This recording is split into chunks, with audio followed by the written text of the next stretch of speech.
غرض علیم رخصت ہو کر مردان مکان میں گیا تو میاں کلیم کو پیام طلب جا سنایا۔ کلیم نے کہا، کیا ہے، خیریت تو ہے؟ آج کل تو ہم لوگوں پر بڑی عنایت ہے۔ علیم نے کہا، بھلا کبھی عنایت نہیں بھی تھی؟ کلیم نے کہا، اس کو کوئی سلیم سے پوچھے۔ اتنے میں سلیم دروازے سے نمودار ہوا، مگر اس سے پہلے وہ اپنا سر منڈا چکا تھا، اور اس خیال سے کہ ایسا نہ ہو بڑے بھائی جان لیں، چاہتا تھا کہ چپکے چپکے دبے پاؤں گھر میں گھس جائے۔ لیکن جوں ہی بیچارے نے دروازے کے اندر قدم رکھا تھا کہ کلیم نے آواز دی۔ سلیم تو بھائی کی آواز سن کر کانپ اٹھا اور سمجھا کہ سر منڈاتے ہی اولے پڑے، مگر منجلے بھائی کو بیٹھا ہوا دیکھ کر کسی قدر دم میں دم آیا اور پاس آ کر بے پوچھے کہنے لگا کہ ابا جان کے حکم سے میں نے آج بال منڈوا دیے۔ بڑے بھائی نے منجلے کی طرف مخاطب ہو کر کہا، دیکھیے صورت ببیں حالش مپرس۔ ایک شفقت پدری تو یہ ہے کہ بیچارے کی اچھی خاصی صورت کو لے کر بگاڑ دیا اور برسوں کی کمائی خاک میں ملوا دی۔ کیوں سلیم، تمہارا دل تو بالوں کے واسطے بہت کوڑھا ہوگا۔ چھوٹے بھائی نے کہا، میں تو خود ایک مدت سے بالوں کے منڈوا دینے کی فکر میں تھا، بلکہ شاید آپ کو یاد ہو کہ ایک مرتبہ سر کھول کر حجام کے روبرو بیٹھ گیا تھا۔ آپ خفا ہونے لگے تو میں اٹھ کھڑا ہوا۔ بڑے بھائی نے کہا، ہاں اب مجھ کو یاد آیا، تمہارے ان 4 یاروں نے جن کو میں مکر و فریب کے عناصر اربع سمجھتا ہوں تم کو بہکایا تھا۔ چھوٹے بھائی نے کہا، آپ ناحق ان بیچاروں کو برا بھلا کہتے ہیں، وہی بات تو ابا جان نے بھی کہی۔ بڑے بھائی نے کہا، ابا جان نے ابھی بیماری سے اٹھ کر کہی یا کبھی پہلے بھی کہی تھی؟ چھوٹے بھائی نے کہا، نہیں، پہلے تو کبھی کچھ نہیں کہا۔ بڑے بھائی نے کہا، پھر سمجھ لو کہ ابا جان کو خلل دماغ ہے۔ میں نے تو شروع میں ہی کہہ دیا تھا کہ ڈاکٹر نے جو اسہال بند کرنے کی دوا دی ہے اب خرے دماغ کو چڑھ گئے ہیں۔ منجلے بھائی نے کہا، یہ کیسی بات آپ کہتے ہیں؟ ابھی میں ابا جان کے پاس سے چلا آتا ہوں، 2 گھنٹے تک برابر مجھ سے گفتگو کرتے رہے۔ میرے نزدیک تو ان کے خیالات پہلے سے کہیں عمدہ اور معقول ہو گئے ہیں۔ بڑے بھائی نے کہا، سنتا ہوں کہ ان دنوں نماز بہت پڑھا کرتے ہیں۔ منجلے بھائی نے کہا، تو کیا اسی کو آپ نے خلل دماغ قرار دیا؟ بڑے بھائی نے کہا، کیا خلل دماغ کے سر میں سینگ لگے ہوتے ہیں؟ بیمار ہو کر اٹھے تھے، کوئی بڑا بھاری جلسہ کرتے کہ شہر میں نام ہوتا، اٹھے بھی تو اونگتے ہوئے۔ 2-4 مرتبہ میں نے ان کو مسجد میں نماز پڑھتے دیکھا ہے۔ یہ نوری جلاہا تو امام بنتا ہے اور محلے کے سقے، حجام، کنجڑے، مسجد کے مسافر، اس قسم کے لوگ اس کے مقتدی ہوتے ہیں، اور انہی میں یہ حضرت بھی جا کر شریک نماز ہوتے ہیں۔ بھائی میں تو تم سے سچ کہوں، یہ دیکھ کر مجھ کو اس قدر شرم آتی ہے کہ میں نے ادھر کا راستہ چلنا چھوڑ دیا، اور یہ ملا نے جو خدا کی قدرت ہمارے ابا جان کے ہمنشیں بنے ہیں، اس قدر تو ذلیل اوقات ہیں کہ دعوت کے لقموں اور مسجد کی روٹیوں پر تو ان کی گزر ہے، مگر مغرور بھی پرلے ہی سرے کے ہوتے ہیں۔ کبھی راہ میں مٹ بھیڑ ہو جاتی ہے تو خیر، یہ تو مجال نہیں کہ سلام نہ کریں، لیکن اتنے بڑے ٹرے کہ بندگی نہ آداب نہ تسلیم، دور ہی سے السلام علیکم کا پتھر کھینچ مارتے ہیں، ہاتھ یہ نہیں اٹھاتے، سر یہ نہیں جھکاتے، اور اس پر ترا یہ کہ 100 قدم سے مسافے کو ہاتھ پھیلا کر لپکتے ہیں۔ دراز دستی این کوتا آستینہ بھی۔ سلیم، تم کو صرف سر ہی منڈوانے کا حکم تھا یا نماز کی بھی ہدایت ہوئی ہے؟ چھوٹے بھائی نے کہا، جناب نماز کے لیے تو سخت تاکید کی ہے کہ خبردار کسی وقت کی قضا نہ ہونے پائے، اور اس کے علاوہ کنکوا اڑانا، شطرنج کھیلنا، جانوروں کی لڑائی میں شریک ہونا، جھوٹ بولنا، قسم کھانا، بیہودہ بات بکنا، برے لڑکوں میں بیٹھنا، ان سب باتوں سے منع کیا ہے۔ بڑے بھائی نے کہا، کیوں نہیں تم سے ایک ہی بات کہہ دی کہ مر رہو؟ منجلا بھائی یہ جملہ سن کر بے اختیار ہنس پڑا اور کہنے لگا کہ کیا آپ کے نزدیک ان شرطوں کی تعمیل کرنا اور مرنا دونوں برابر ہیں؟ بڑے بھائی نے کہا، جب تمام کھیلوں کی ممانعت اور لوگوں سے ملنے اور بات کرنے کی بندی ہوئی تو تم ہی انصاف کرو کہ ایسے جینے اور مرنے میں کیا امتیاز ہو سکتا ہے؟ زندگی زندہ دلی کا ہے نام، مردہ دل خاک جیا کرتے ہیں۔ منجلے بھائی نے کہا، میں تو سمجھتا ہوں کہ ہماری بالفعل کی زندگی کی نسبت اس طرح کی زندگی میں جو ابا جان تعلیم کرتے ہیں روحی مسرت زیادہ ہے۔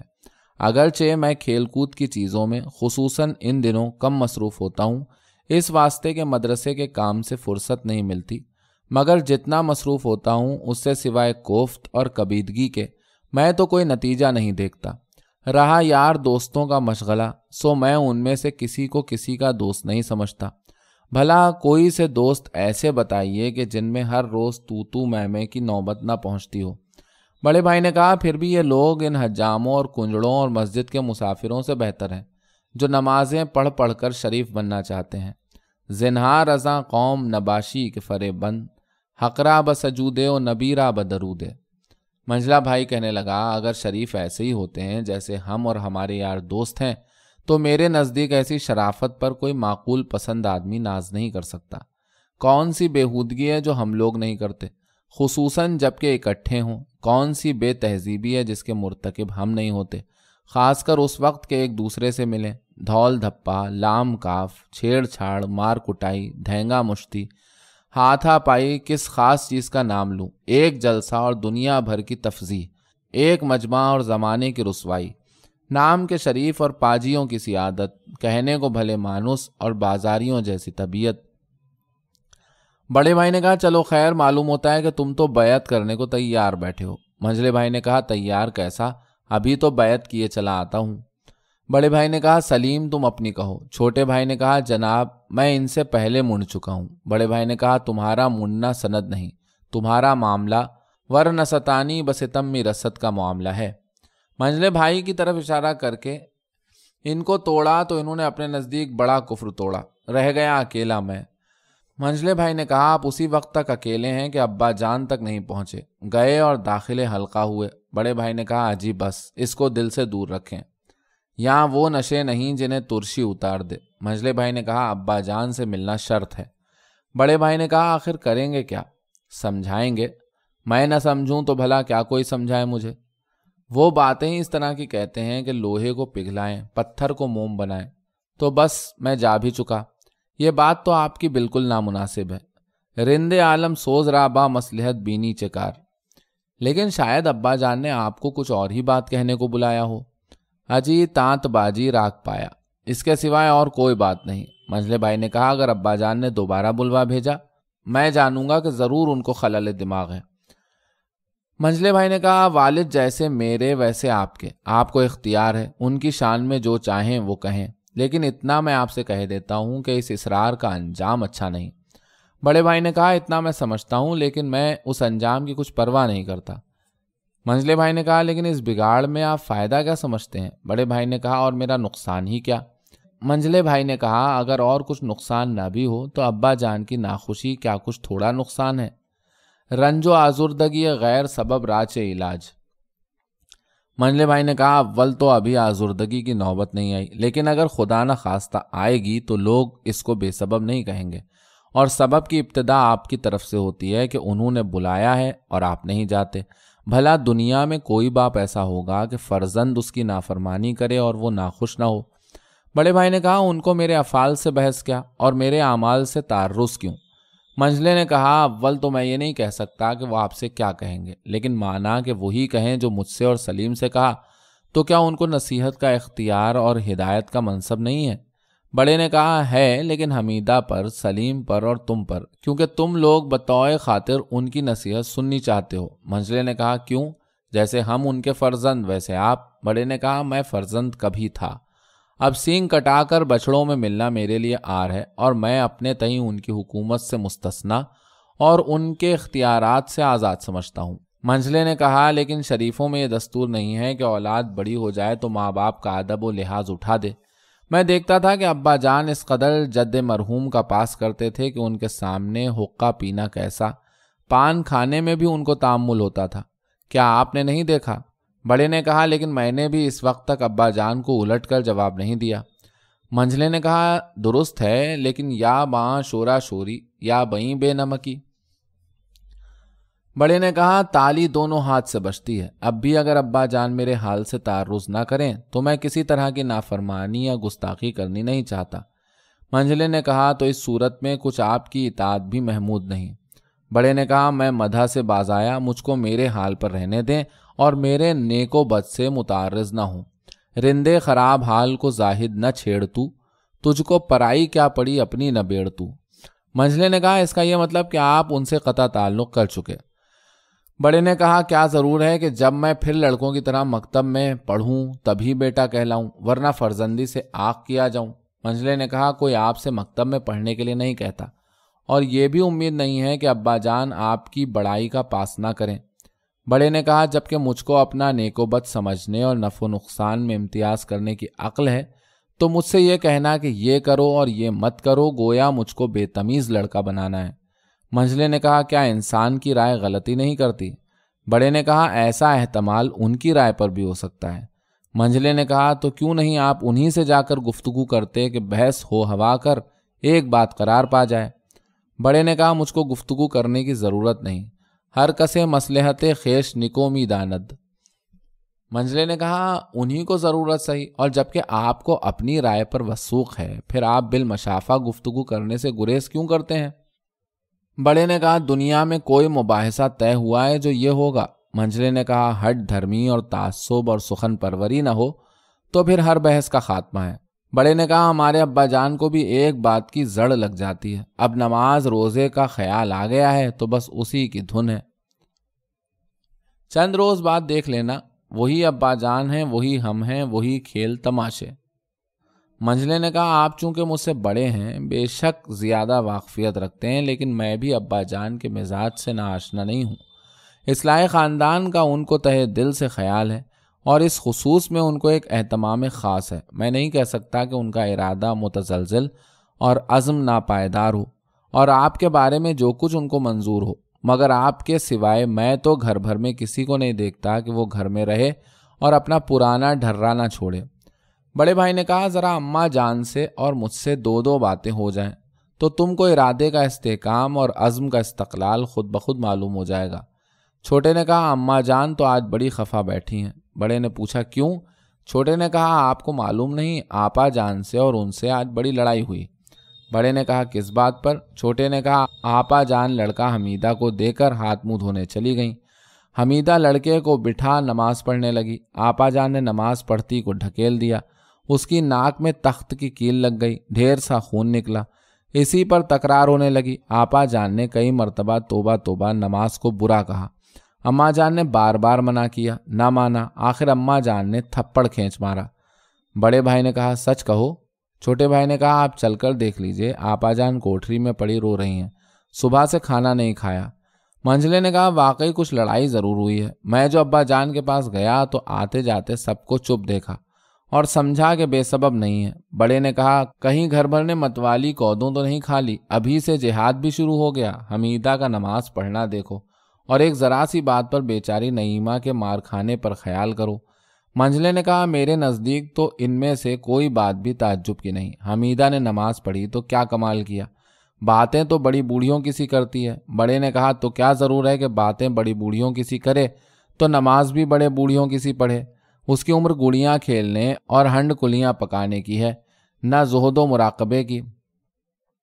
منجلے نے کہا کیا یہ ایسی مشکل بات ہے کہ حمیدہ اس کو نہیں سمجھ سکتی؟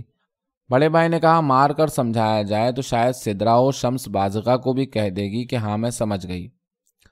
منجلے نے کہا لیکن اس کو تو مار نہیں پڑتی۔ بڑے بھائی نے کہا ایک پٹی تو گویا سب پٹی، جب نعیمہ ہی کو اماں جان نے تھپڑ کھینچ مارا تو اب کس کی عزت رہ گئی؟ بڑی بیٹی بیاہی ہوئی صاحب اولاد کو مارنا یہ شرافت دیندارانہ ہے، نئے کعبے نئے دیر کے قابل، مذہب ان کا سیر کے قابل۔ سلام ہے ایسے دین کو کہ انسان اپنے آپے سے باہر ہو جائے اور دنیا کے نیک و بد پر کچھ نظر نہ کرے۔ آخر یہ خبر ممکن نہیں کہ اس کی سسرال نہ پہنچے، سمدھیانے والے کیا کہیں گے؟ غیرت ہو تو گھر بھر چلو بھر پانی میں ڈوب مرے، حیا ہو تو کنبے میں منہ نہ دکھائیں، اسی پر تم مجھ کو ابا جان کے پاس جانے کی رائے دیتے ہو۔ اگر کہیں مجھ پر بھی ایسا ہی دست شفقت پھیر دیا تو پھر ای منم کاندر میانے خاک و خوں بھی نہیں سرے، اور مجھ کو نعیمہ کے جانبر ہونے کی بھی امید نہیں۔ سن لیجیے کہ آج اگر ہے تو کل نہیں۔ منجلے بھائی نے کہا اس بات کا مجھ کو بھی تعجب ہے، لیکن جب تک اماں جان کے منہ سے تمام کیفیت نہ سن لوں میں نہیں کہہ سکتا کہ انہوں نے بیجا کیا یا بجا کیا۔ بڑے بھائی نے کہا تمہارے ساتھ یہ معاملہ ہوا ہوتا اور پھر تم بیجا اور بجا میں تردد رکھتے تو میں تم کو خلف ارشد اور فرزند سعادت مند جانتا۔ جس پہ بیتی ہو یہ وہی جانے، جو کہ بے درد ہو وہ کیا جانے۔ منجلے بھائی نے کہا شاید وقت پر طبیعت کا حال دگرگوں ہو جائے تو خبر نہیں، ورنہ میں تو ماں باپ کی تعدیب کو موجب بے حرمتی نہیں سمجھتا۔ بڑے بھائی نے کہا شاید ایسی ہی باتوں نے ان کو دلیر کر دیا ہے۔ منجلے نے کہا جس کو خدا ماں باپ بناتا ہے تو اس کو اتنی بات کے سمجھنے کی عقل بھی دیتا ہے کہ اولاد پر اس کو کیسے کیسے اختیارات حاصل ہیں۔ بڑے بھائی نے کہا غرض تمہارے نزدیک ماں باپ کو اختیار ہے کہ اولاد گو بڑی بھی ہو جائے مگر ان کو بے تمیز بچوں کی طرح ماریں پیٹیں تو کچھ الزام نہیں۔ منجلے بھائی نے کہا مجھ سے فتویٰ طلب نہیں ہے کہ عام رائے دوں، البتہ اپنے گھر کے اس خاص معاملے میں اتنا کہہ سکتا ہوں کہ اماں جان نے جب بہت ہی ضرورت سمجھی ہوگی تو آپا جان پر ہاتھ اٹھایا ہوگا، اور فرض کیا کہ اماں جان ہی کی زیادتی صحیح تو کیا ایک تماچے کے مارنے سے ان کی عمر بھر کی شفقت عقارت اور سالہ سال کی نیکی برباد؟ آراں کے بجائے تست ہردم کرمے عذرش نبے ارکنت بے عمرے ستمے۔ اب بھی آپا جان کی جو محبت اماں جان کو ہوگی مجھ کو اور آپ کو تو اس کا ایک شمہ ہو تو لے۔ بڑے بھائی نے کہا غرض جو کچھ ہو میرے وحشت خانے میں دستے جنوں کی دھوم ہے، عافیت مفقود اور آسودگی معدوم ہے۔ بھائی یہی باتیں کر رہے تھے کہ اتنے میں رسولن نامی لونڈی دوڑی آئی اور علیم سے کہا کہ میاں پوچھتے ہیں میری بات کا جواب تم نے ہست نیست کچھ نہ دیا۔ رسولن کو تو علیم نے یہ کہہ کر رخصت کیا کہ تو چل کر کہے کہ ابھی آتے ہیں، اور بڑے بھائی سے کہا کہ ابا جان آپ کے منتظر بیٹھے ہیں، جائیے کھڑے کھڑے ہو آئیے۔ بڑے نے کہا اگر مجھ کو یہ یقین ہوتا کہ میرا جانا اور چلا آنا ایک سرسری بات ہے تو میں اب تک جا کر کبھی کا چلا نہ آیا ہوتا۔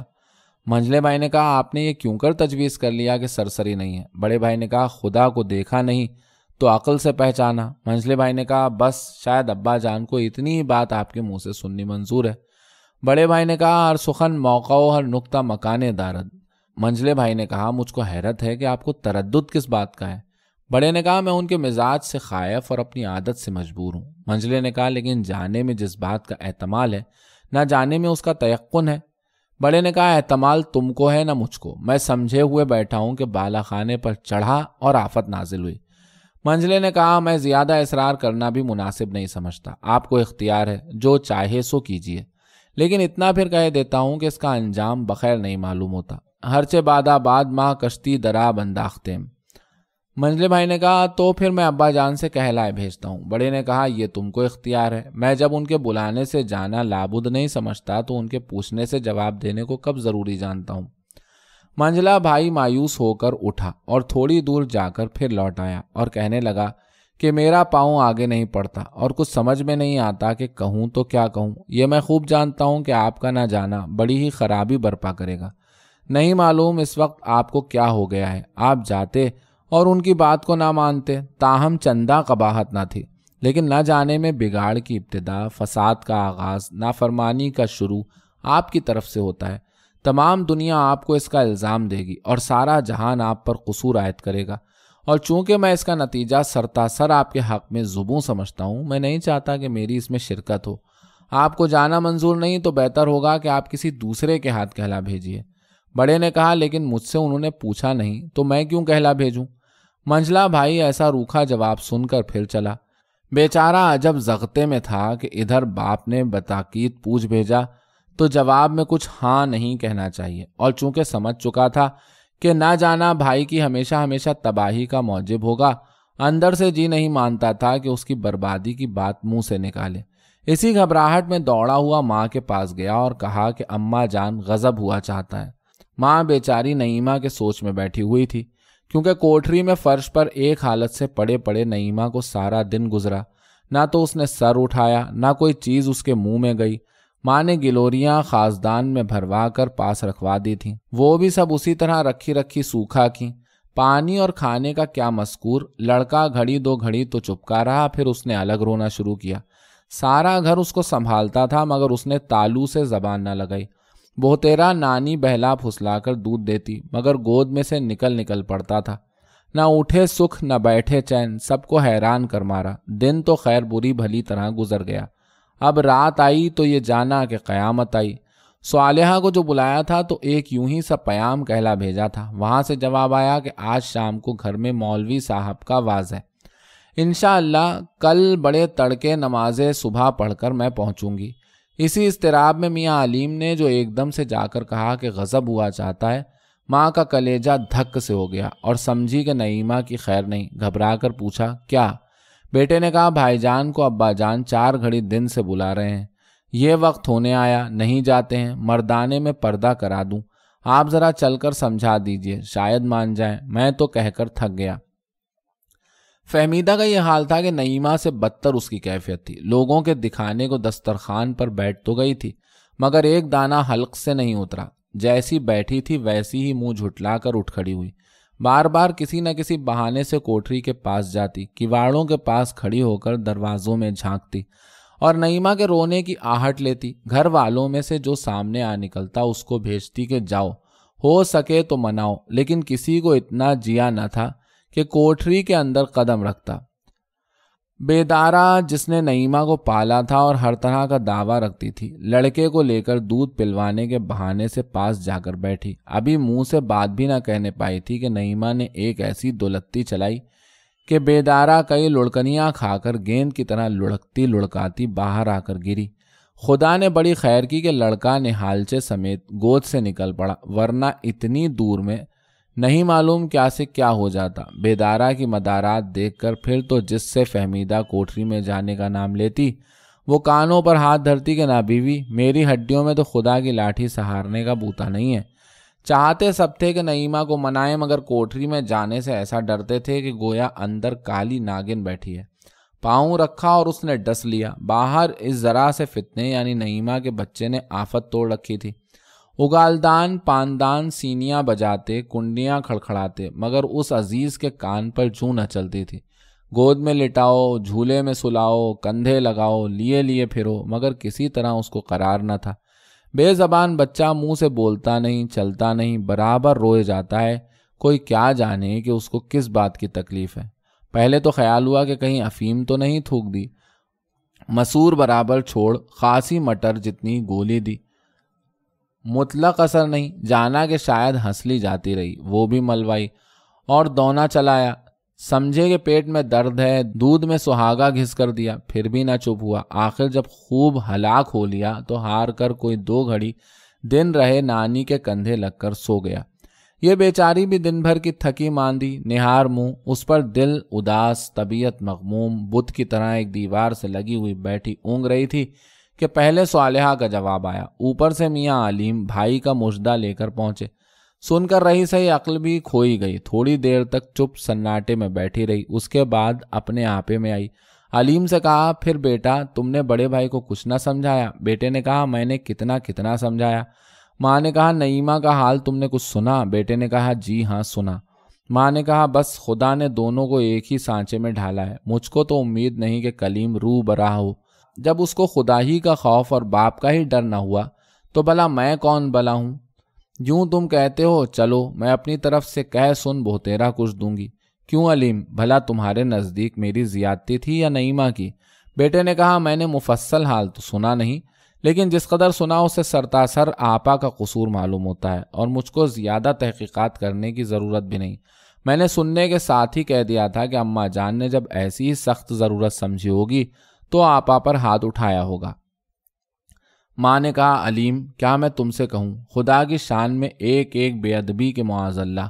میں تو تھرا اٹھی کہ ایسا نہ ہو کہیں چھت گر پڑے، اور جان کر منع کرتے کرتے بیٹے نے کہا، بے شک آپ نے مارا تو بہت واجب کیا، خیر آپا کا تو چندہ اندیشہ نہیں، آپ ہی غصہ اتر جائے گا، بڑے بھائی کا بڑا کھٹکا ہے، یہاں کل تک وارا نیارا ہوتا ہوا معلوم ہوتا ہے۔ ماں نے کہا، دونوں ایک دوسرے کے قدم بر قدم ہیں، اس نعیمہ نے کیا وارا نیارا کرنے میں کچھ اٹھا رکھا ہے؟ سارا دن گزر گیا، نہ پانی پیا، نہ کھانا کھایا، نہ بچے کو دودھ پلایا۔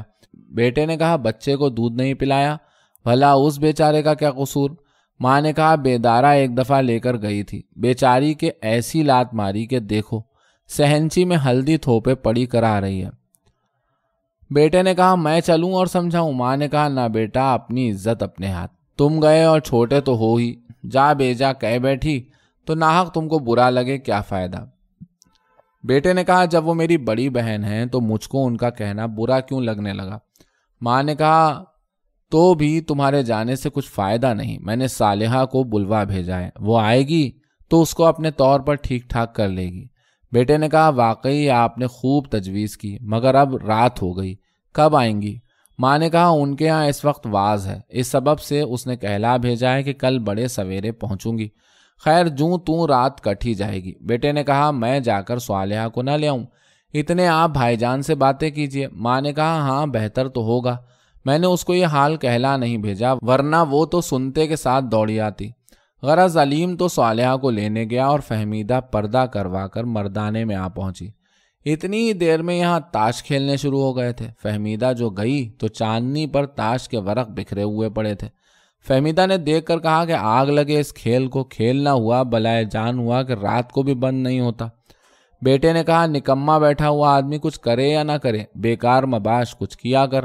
ماں نے کہا بیٹا خدا نہ کرے کہ تم نکمے ہو، کرنے والا ہو تو کام بہو تیرے۔ باپ نے تم کو کئی دفعہ بلایا، نکمے تو تھے، تم سے اتنا نہ ہو سکا کہ جاؤں سن تو آؤں کیا کہتے ہیں؟ بیٹے نے کہا بس میں نے یہیں سے بیٹھے بیٹھے سن لیا۔ ماں نے کہا کچھ نہ سنا نہ سنایا، جاؤ ہو آؤ، اچھی بات نہیں۔ بیٹے نے کہا اچھی بات کیا نہیں، میں جانتا ہوں جو وہ کہیں گے۔ ماں نے کہا تم جانتے صحیح، مگر جا کر سن لینے میں بیٹا کچھ قباحت ہے۔ بیٹے نے کہا قباحت سی قباحت ہے، خرابی سی خرابی ہے۔ ماں نے کہا میں بھی سنوں۔ بیٹے نے کہا مجھی سے کہلواتی ہو، تم آپ سمجھ جاؤ۔ ماں نے کہا میں تو تمہاری پہیلی نہیں سمجھتی۔ بیٹے نے کہا ایسی پہیلیاں نعیمہ خوب بوجھتی ہے۔ ماں نے کہا خدا کسی کو ایسی الٹی سمجھ نہ دے جیسی نعیمہ کی ہے۔ تم اس کی زبان سے سنتے کہ خدا تک کا لحاظ اس نے اٹھا دیا۔ نماز کو اٹھک بیٹھک، خدا کی شان میں توبہ توبہ یہ کلمہ کہ کیسا خدا، بے دین سے بے دین بھی ایسی بات منہ سے نہیں نکالتا۔ ابھی ایک آفت اس گھر پر آ چکی ہے کہ ایک چھوڑ تین تین مردے اسی گھر سے اٹھے، مگر خوف مطلق نہیں، ذرا سا ڈر نہیں۔ بیٹے نے کہا وبا میں ایک مرگ انبوہ تھا، اچھے برے سبھی قسم کے لوگ مرے۔ ماں نے کہا تو کیا اچھوں کو مرتا دیکھ کر آدمی برا بن جائے؟ بیٹے نے کہا نہیں، میں یہ تو نہیں کہتا کہ برا ہونا اچھا ہے۔ ماں نے کہا اس سے بڑھ کر اور کیا برائی ہوگی کہ آدمی خدا کو نہ سمجھے؟ بیٹے نے کہا اچھی گئی، خدا کو خدا کون نہیں سمجھتا؟ نعیمہ کے منہ سے نہیں معلوم کیوں کر ایک بات نکل گئی ہوگی۔ ماں نے کہا پھر تم کو باپ کے پاس جانے میں کیا تامل ہے؟ بیٹے نے کہا میں نے سنا ہے کہ وہ نماز پڑھنے کا قول کراتے ہیں، کھیل کود کو منع کرتے ہیں۔ ماں نے کہا ابھی تو تم نے کہا تھا کہ میں خدا کو خدا سمجھتا ہوں، تو کیا نماز اس کا حکم نہیں ہے؟ بیٹے نے کہا میں یہ بھی نہیں کہتا کہ نماز اس کا حکم نہیں ہے، لیکن مجھ سے ایسے حکم کی تعمیل نہیں ہو سکتی۔ ماں نے کہا تو تم نے یہ ناحق کہا کہ میں خدا کو خدا سمجھتا ہوں۔ اگر تم خدا کو خدا سمجھتے تو ضرور اس کا حکم مانتے۔ چلو بیٹا دنیا اور دین دونوں سے آزاد ہوئے، ادھر باپ بلائے اور نہ جاؤ تو گویا باپ کو نہ جانا، ادھر خدا فرمائے اور نماز نہ پڑھو یعنی خدا کو خدا نہ سمجھا۔ بیٹے نے کہا مجھ کو حیرت ہے کہ گھر میں کیوں یہ نئے نئے دستور اور قاعدے جاری کیے جاتے ہیں؟ وہی خدا ہے اور وہی ہم سب ہیں، تو جس طرح پہلے سے رہتے سہتے چلے آئے ہیں اب بھی رہنے دیں۔ دوسرے کے افعال سے کیا بحث اور کسی کے اعمال سے کیا سروکار؟ اگر کوئی بے دین ہے تو اپنے لیے، اور کوئی زاہد اور پرہیزگار ہے تو اپنے واسطے۔ ماں نے کہا سروکار کیوں نہیں؟ اولاد کی تعلیم ماں باپ پر فرض ہے۔ بیٹے نے کہا پہلے سے فرض تھی یا اب علالت میں کوئی خاص وحی نازل ہوئی ہے؟ ماں نے کہا اگر تم ایسی حقارت سے باپ کا ذکر کرتے ہو تو یہ تمہاری سعادت مندی کی دلیل ہے۔ تم تو کتابیں پڑھتے ہو، ماں باپ کا کیسا کچھ ادب لکھا ہے، لوگوں میں بھی اس کی ایک کہاوت مشہور ہے، با ادب با نصیب۔ بیٹے تمہارے باپ بیچارے نے تو ہرگز یہ دعویٰ نہیں کیا کہ مجھ کو الہام ہوتا ہے یا مجھ پر آسمان سے وحی اترتی ہے۔ بیٹے نے کہا اگر وحی نہیں ہے تو اسی علالت کا اثر ہے۔ ماں نے کہا تم باپ تک گئے ہوتے تو کبھی ایسے احتمالات نہ کرتے، یہ تمہاری نئی تجویز نہیں ہے۔ تم تو ابتدائے علالت سے باپ کو جنون اور سرسام بتاتے ہو، لیکن کیا مجنوں کا یہی کام ہے کہ عاقبت تک کی معال اندیشی کرے؟ دیوانے ایسے ہی ہوتے ہیں کہ آخرت تک کا انجام سوچیں۔ ایک مرتبہ ذرا کی ذرا چل کر ان کی باتیں سنو اور پھر ان کو مجنوں سمجھو تو البتہ میں قائل ہو جاؤں گی۔ بیٹے نے کہا کیا میں بھی سلیم ہوں کہ ان کی باتوں میں آ جاؤں گا؟ ماں نے کہا ہماری نظروں میں تم سلیم سے بھی چھوٹے ہو۔ بیٹے نے کہا بس یہ مہربانی نعیمہ ہی کے ساتھ خاص رہے۔ ماں نے کہا اگر مہربانی ہی مہربانی ہوتی تو شاید تم کو اس کے کہنے کی نوبت بھی نہ آتی، کیونکہ مہربانی اسی کے ساتھ کی جاتی ہے جو اس کی قدر کرے اور مہربانی کرنے والے کا احسان مانے۔ مجبوری تو یہی ہے کہ نری مہربانی نہیں ہے بلکہ اپنی گردن کا بوجھ اور اپنے سر کا فرض اتارنا ہے۔ بیٹے نے کہا یہ نیا مسئلہ ہے کہ بڈھے طوطوں کو مار مار کر پڑھایا جاوے۔ ماں نے کہا تم اپنے تئیں بڈھا سمجھتے ہو؟ بیٹے نے کہا میں دودھ پیتا ہوا بے تمیز بچہ سہی، لیکن میں نہیں چاہتا کہ کوئی میرے افعال سے تعرض کرے۔ میں اپنا برا بھلا آپ سمجھ سکتا ہوں۔ ماں نے کہا، ماں باپ بھی اولاد کے بدخواہ نہیں ہوتے، ہم لوگ بھی تمہاری بہتری کے لیے کہتے ہیں۔ بیٹے نے کہا، مجھ کو اپنی بہتری منظور نہیں ہے۔ ماں نے کہا، میں جانتی ہوں کہ یہ بات تم اس وقت ضد سے کہہ رہے ہو، بھلا دنیا میں کوئی بھی ایسا ہے جو اپنی بہتری نہیں چاہتا؟ بیٹے نے کہا، جب میں تمہاری مداخلت اپنے افعال میں نہیں جائز رکھتا تو تم بیٹھے بٹھائے مجھ کو چھیڑنے والی کون؟ ماں نے کہا، میں تمہاری ماں، وہ تمہارے باپ۔ بیٹے نے کہا، یہ بھی اچھی زبردستی ہے، مان نہ مان میں تیرا مہمان، مجھ کو تمہارے ماں باپ ہونے سے انکار نہیں۔ گفتگو اس بات میں ہے کہ تم کو میرے افعال میں زبردستی دخل دینے کا اختیار ہے یا نہیں؟ سو میں سمجھتا ہوں کہ نہیں ہے۔ تم کہتی ہو کہ ہم بمجبوری دخل دیتے ہیں، اس واسطے کہ ماں باپ پر اولاد کا تعلیم کرنا فرض ہے۔ سو اول تو میں اس کو داخل تعلیمی نہیں سمجھتا، اور مانا کہ داخل تعلیم ہو بھی تو میرے نزدیک صرف 10-12 برس کی عمر تک اولاد محتاج تعلیم ہے۔ اس کے بعد ماں باپ کو ان کی رائے میں کچھ دخل نہیں، وہ اپنا نفع و نقصان خود سمجھ سکتے ہیں۔ اگر یہی منظور تھا کہ میں بڑا ہو کر مسجد کا مولانا یا قبرستان کا قرآن خواں یا لنگر خانہ خیراتی کا ٹکڑ گدا بنوں تو شروع ہی سے مجھ کو ایسی تعلیم کی ہوتی کہ اب تک بھلا کچھ نہیں تو 2-4 حج بھی کرایا ہوتا، پنجایت میں میری قرت کی دھوم ہوتی، تراویح میں میرے لہجہ قرآن خوانی کی شہرت اڑتی، کہیں مردہ مرتا جائے نماز مجھ کو ملتی، کہیں قربانی ہوتی کھال میرے پاس آتی، صدقے کا میں آڑھتیا ہوتا، زکوٰۃ کا ٹھیکیدار، دعوتوں کا مستحق، خیرات کا حقدار۔ نہ یہ کہ پڑھاؤ کچھ، پوچھو کچھ، سکھاؤ اور چیز اور امتحان لو دوسری چیز میں۔ دنیا میں جیسے اور شریف معزز خاندانوں کے بیٹے ہیں، اگر میں سب میں اچھا نہیں تو کسی سے برا بھی نہیں۔ مشاعرے میں میری غزل سات کے مشق کرنے والوں میں سب سے بڑی چڑھی ہوتی ہے، شطرنج میں مرزا شاہ رخ تو خیر پرانے کھیلنے والوں میں ہیں، اور حق یہ ہے کہ اچھی شطرنج کھیلتے ہیں۔ دوسرا کوئی مجھ کو مات کر دے تو البتہ میں اس کی ٹانگ تلے سے نکل جاؤں۔ ہمارے محلے میں میاں وزیر پادشاہی پیادوں کے جمعدار بڑے شاطروں میں مشہور ہیں، میں فرزین اٹھا کر ان کے ساتھ کھیلتا ہوں۔ گنجفہ اگرچہ میں کم کھیلتا ہوں لیکن بیٹھ جاؤں تو ایسا بھی نہیں کہ کوئی صفوں پر نادری چڑھائے، اور قریب قریب یہی حال تاش اور چوسر کا ہے۔ کبوتر جیسے آج ہماری چھتری کے دمدار ہیں، شہر میں شاید 2-4 جگہ اور ہوں گے۔ پتنگ میں ایسا اڑاتا ہوں کہ ایک دھیلچے سے 2 ٹھڈے کی تکل، ایک نہیں تو سینکڑوں کاٹی ہوں گی۔ لکھنے سے میں آری نہیں، پڑھنے سے میں عاجز نہیں۔ میں نہیں جانتا کہ امیروں اور امیرزادوں کا وہ کون سا ہنر ہے جو مجھ کو نہیں آتا۔ قسمت سے تو ناچار ہوں اے ذوق وگرنہ، ہر فن میں ہوں میں طاق، مجھے کیا نہیں آتا۔ کل کی بات ہے کہ میری مدح ہوتی تھی اور مجھ کو ہر بات پر شاباش ملتی تھی۔ اب دفتن میں ایسا بے ہنر ہو گیا کہ مجھ کو سیکھنے اور تعلیم پانے کی ضرورت ہے۔ ہائے ہم کیا کہیں، کیا ہو گئے، کیا ہو کر۔ میرا کون سا فعل ہے جو تم کو اور ابا جان کو معلوم نہیں؟ کیا ابا جان نے میری غزلیں نہیں سنی؟ میں ان کے ہاتھ کے سواد کی یہ دکھا سکتا ہوں۔ ابھی پورا 1 مہینہ بھی نہیں گزرا کہ شطرنج کا ایک بڑا مشکل نقشہ ابا جان نے کسی اخبار میں دیکھا تھا، اس کو میں نے حل کیا۔ کبوتر اڑتے تم نے نہیں دیکھے، یا پتنگوں کی لڑائی انہوں نے نہیں سنی، کبھی تم نے روکا یا انہوں نے ٹوکا۔ اب یہ نئی بات البتہ سننے میں آتی ہے کہ نماز پڑھو، مسجد میں معتکف بن کر بیٹھو، کھیلو مت، کسی یار آشنا سے ملو مت، بازار مت جاؤ، میلے تماشے میں مت شریک ہو۔ بھلا کوئی مجھ سے یہ باتیں ہونے والی ہیں؟ جو دل قمار خانے میں بت سے لگا چکے، وہ کعبتین چھوڑ کے کعبے میں جا چکے۔ ماں نے کہا، میں سچ کہتی ہوں کہ جتنی باتیں تم نے کہیں، تمہارے باپ جن کو تم مجنون اور مختل الحواس تجویز کرتے ہو، سب پہلے سے سمجھے ہوئے بیٹھے ہیں، اور ان کو معلوم ہے کہ تم سے ان عادتوں کا ترک ہونا دشوار ہے، اور ابتدا میں تم کو تعلیم نہ کرنے کا تذکرہ کر کر کے اس قدر حسرت کے ساتھ روتے ہیں کہ دیکھنے والا تاب نہیں لا سکتا۔ غضب تو یہی ہے کہ تم ان تک چلتے نہیں، ورنہ تم کو معلوم ہو جاتا کہ باپ کے دل کی کیا کیفیت ہے۔ وہ خود قائل ہیں کہ اولاد کا کچھ قصور نہیں، ان کے بگاڑ کا وبال، ان کی خرابی کا الزام سب میری گردن پر ہے۔ اپنے تئیں کوستے ہیں اور کہتے ہیں کہ میں ان کا باپ تھا یا عدو تھا کہ میں نے جان بوجھ کر ان کا ستیہ ناش کیا، دیدہ و دانستہ ان کو غارت کیا۔ اب کس منہ سے ان کو سمجھاؤں اور کیوں کر ان سے آنکھیں ملاؤں؟ مگر پھر آپ ہی یہ بھی کہتے ہیں کہ اگر میں نے اپنے فرض کے ادا کرنے میں اب تک کوتاہی کی تو کیا تلافی مافات سے غافل رہنا ترک فرض سے کچھ کم ہے؟ ناچار اپنے مقدور بھر کوشش کروں گا، مجبوراً حد الوسع زحمت اٹھاؤں گا۔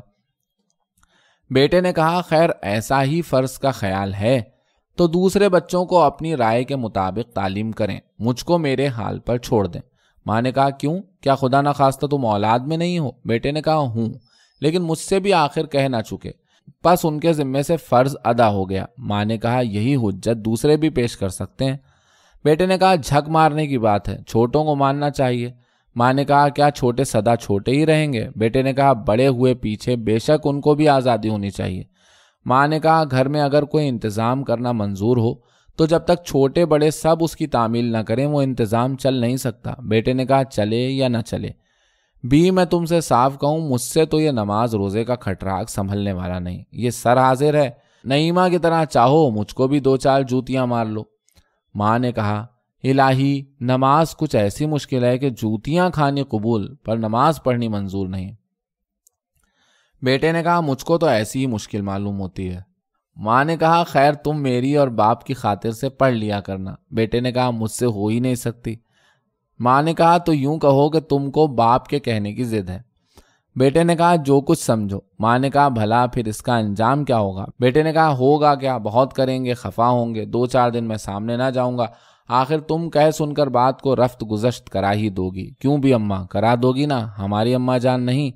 ماں نے کہا اگر یہی انجام ہوتا تو میں تم سے اتنا اصرار ہرگز نہ کرتی۔ بیٹے نے کہا پھر کیا مجھے پھانسی دلوا دیں گے، مار ڈالیں گے، کیا کریں گے؟ ماں نے کہا بھلا بیٹا کوئی کسی کو مار سکتا ہے؟ ایک ذرا ہاتھ لگانے پر تو نعیمہ نے یہ آفت توڑ رکھی ہے کہ اللہ پناہ دے، جان سے مارنا تو خدا کا گناہ اور حاکم کا جرم۔ بیٹے نے کہا شاید یہ کریں کہ گھر سے نکال دیں۔ ماں نے کہا شاید تم تو بیٹے ہو، ان کو اس بلا کا اہتمام ہے کہ اگر میں بھی ان کی رائے سے اختلاف کروں تو 30 برس کا گھر خاک میں ملانے کو تیار ہیں۔ بیٹے نے کہا شاید اسی ڈر کے مارے تم سب کے سب انہی کسی کہنے لگے۔ ماں نے کہا اس وقت تک تو کسی کے ساتھ کسی طرح کی سختی کی نوبت نہیں آئی، باتیں ہی وہ اس غضب کی کرتے ہیں کہ گنجائش انکار باقی نہیں رہتی، لیکن ہاں جو تمہاری طرح کوئی کٹ حجتی کرتا تو ضرور بگڑتے۔ بیٹے نے کہا میں ان کی خفگی سے تو خیر کسی قدر ڈرتا بھی تھا، لیکن گھر سے نکلنے کی تو بندہ درگاہ ذرا بھی پرواہ نہیں کرتے، اور گھر کی تما سے جو نماز پڑھے میں اس کو بھی کچھ کہتا ہوں۔ اپنے کھانے کپڑے پر گھمنڈ کرتے ہوں گے، میں ان جیسے 10 کو کھانا کپڑا دے سکتا ہوں۔ ماں نے کہا باپ بیچارے نے تو یہ بات بھی منہ سے نہیں نکالی، تم اپنے دل سے جو چاہو سو کہو۔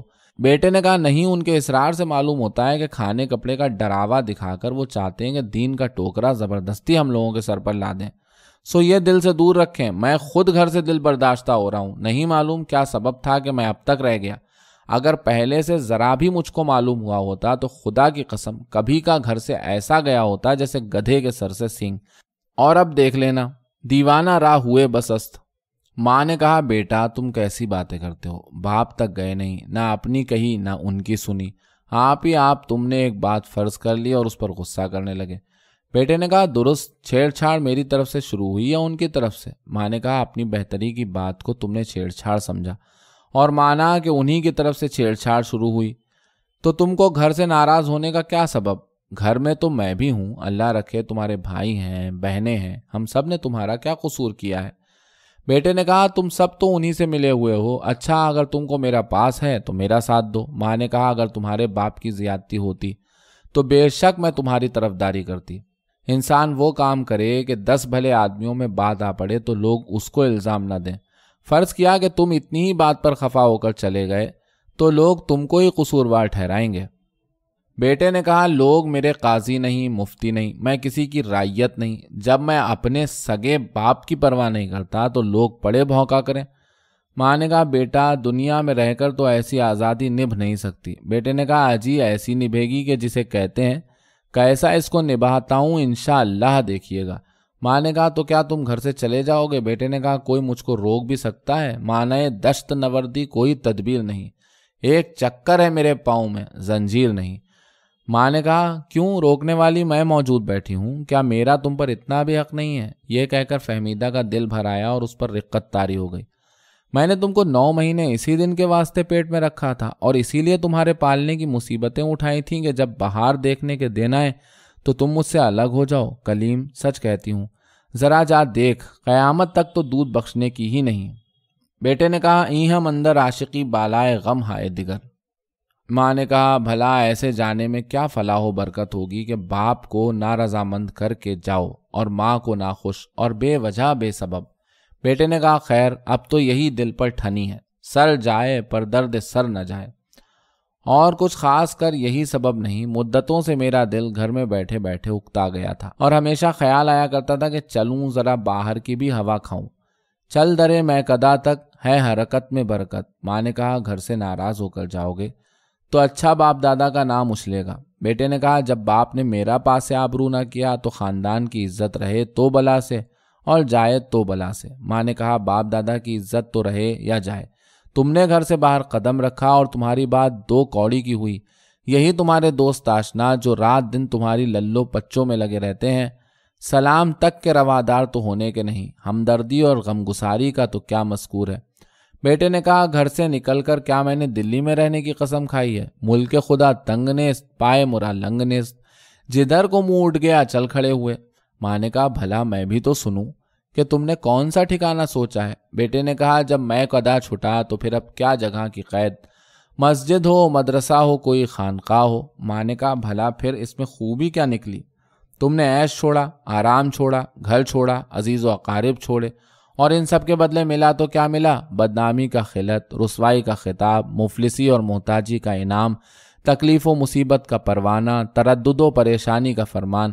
موٹی سے موٹی سمجھ اور چھوٹی سے چھوٹی عقل بھی اس کو جائز نہیں رکھتی۔ بیٹے نے کہا عقل چے کتیست کے پیشے مرداں بیاید۔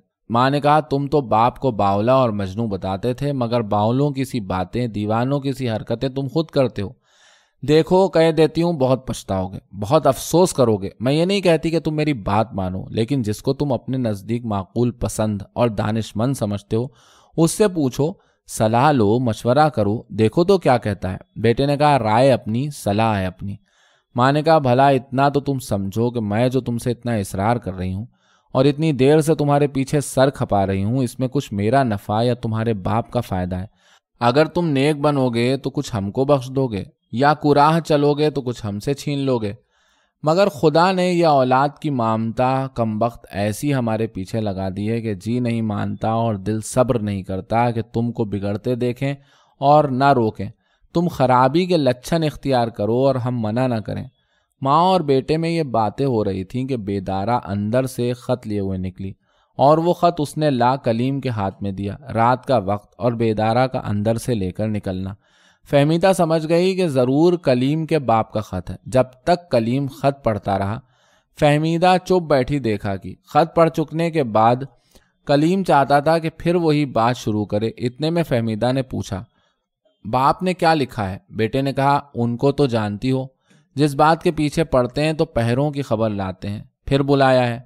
ماں نے کہا صرف بلاوے کا اتنا بھاری خط ذرا میں بھی دیکھوں۔ فہمیدہ نے خط لے کر پڑھا تو اس میں لکھا تھا اے جان پدر ارشدک اللہ تعالی، میں نے تم کو پہلے علیم اور پھر رسولن کے ہاتھ بلوایا، اور تم نہ تو آئے اور نہ معذوری و معذرت کہلا بھیجی، جس سے ظاہر ہے کہ تم نے مجھ کو ہیچ اور میرے حکم کو بے وقت محض سمجھا۔ اگرچہ میرے نزدیک دنیا کا ضروری سے ضروری کام بھی ایسا نہیں ہو سکتا کہ باپ بلائے اور بیٹا کام کے ہیلے سے باپ کے پاس حاضر ہونے میں بحث کرے، لیکن اگر کوئی ضرورت ایسی درپیش تھی کہ تم اس کو میری طلب پر مقدم رکھنا چاہتے تھے تو اس ضرورت کو مجھ پر ظاہر اور اپنی مجبوری سے مجھ کو مطمئن کرنا بھی تم پر لازم تھا، نہ صرف اس نظر سے کہ میں تمہارا باپ ہوں اور تم میرے بیٹے ہو، بلکہ آداب تمدن اور اخلاق معاشرت اسی طرح کے برتاؤ کے مقتضی ہیں۔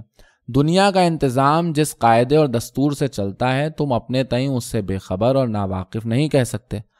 ہر گھر میں ایک مالک، ہر محلے میں ایک رئیس، ہر بازار میں ایک چودھری، ہر شہر میں ایک حاکم، ہر ملک میں ایک بادشاہ، ہر فوج میں ایک سپہ سالار، ہر کام کا ایک افسر، ہر فرقے کا ایک سرگروہ ہوتا ہے۔ الغرض ہر گھر ایک چھوٹی سی سلطنت ہے، اور جو شخص اس گھر میں بڑا بوڑھا ہے وہ اس میں بمنزل بادشاہ کے ہے، اور گھر کے دوسرے لوگ بطور رعایا اس کے محکوم ہیں۔ اگر ملک کی بدنظمی، حاکم ملک کی غفلت اور بے عنوانی ہوتی ہے تو ضرور اس گھر میں جو خرابی ہے اس کا الزام مجھ پر ہے، اور میں نہایت ندامت اور حسرت کے ساتھ تسلیم کرتا ہوں کہ اب تک میں بہت ہی غافل بادشاہ اور بڑا ہی بے خبر حاکم رہا ہوں۔ میری غفلت نے میرے ملک کو غارت اور میری سلطنت کو تباہ کر دیا۔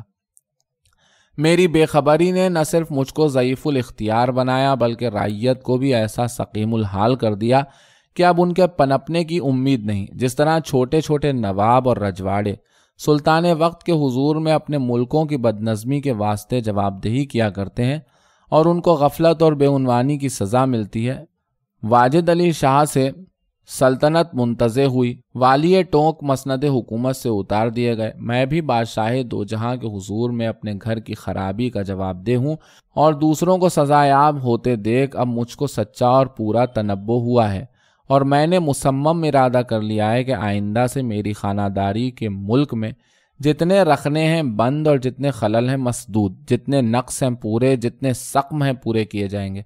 بڑی خطرناک قباحت جو میں اپنے ملک کے خانہ داری میں پاتا ہوں یہ ہے کہ میں اور میری رعایا یعنی تم لوگ شاہنشاہ دو جہان سے سرکشی و بغاوت پر آمادہ و کمر بستہ ہو، اور خراج عبادت جو ہم کو وقت مقرر پر ادا کرنا چاہیے بالکل باقی پڑا ہے۔ خراج جو ہم پر عائد کیا گیا ہے میں دیکھتا ہوں تو نہایت ہی ہلکا اور نرم اور رعایتی ہے۔ اگر ہم چاہتے تو کوئی قسط بھی باقی نہ رہتی، اور جو مطالبہ شاہی تھا بے زحمت اپنے وقت پر خزانہ عامرہ سرکاری میں داخل ہو جایا کرتا۔ بائیں ہما جو کوتاہی ہماری طرف سے ہوئی ظاہر ہے، اسناد دہندی کی کوئی معقول تعویل بھی تو ہم نہیں کر سکتے۔ اب دو حال سے خالی نہیں، یا تو پچھلا خراج تمام و کمال بے باک کریں اور اپنا قصور معاف کرائیں اور آئندہ کو عہد کریں کہ کبھی باقی نہ رکھیں گے، یا بادشاہ کے ساتھ لڑیں اور مقابلہ کریں اور ہو سکے تو اپنے تئیں اس کے ربقہ اطاعت سے آزاد کرا لیں۔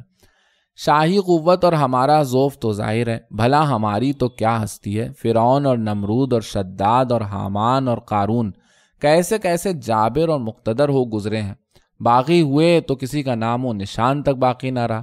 پس سوائے اطاعت انقیاد دوسرا چارہ نہیں۔